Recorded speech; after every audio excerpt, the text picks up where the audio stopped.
Time for the December CPI number. We all need to take a deep breath. Rick Santelli has it.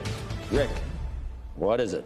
Yes, our December read on PPI. Expecting the headline number to be down 0.1%. It delivered. It's down 0.1%. High water mark, June of this year at 1.3. That was the highest since 2005. Strip out the all-important food and energy, it's up 0.3, exactly as expected. And that up 0.3, how does it compare? High water mark in this series was April of 2021. It was up 0.9. That was the highest level since 1981. Let's go to the year-over-year consumer price index. Expected up 6.5, exactly up 6.5. High water mark June of this year, 9.1. This is now the 6th consecutive lower month, and the high water mark goes back to 1981. Finally, in my opinion, the most important metric, CPI year-over-year, ex food and energy, known as the core. Expected up 5.7.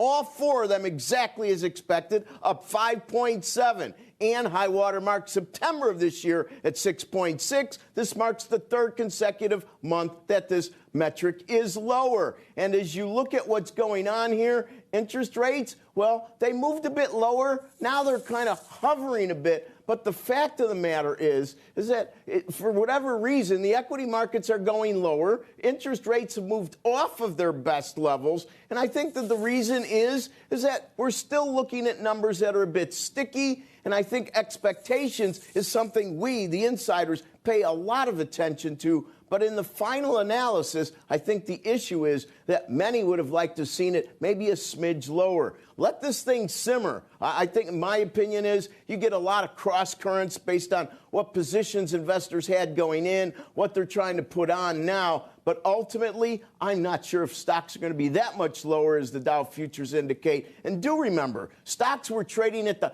new highs of the week before this number, and interest rates were trading at new lows for the week before this number. I think that about covers it, Joe. Back to you and the panel. Yeah, we've had a couple of numbers that were so positive in terms of maybe allaying some fears, Rick, I guess, cooler than expected. I think people were hoping for a continuation of that trend, and we had already ratcheted down expectations, and they hit those expectations. They just didn't surprise us with even being cooler than expected, and who knows where the market ends up today. But the initial reaction was, wow, I wish we had gotten an even cooler than expected number, and that obviously isn't what happened.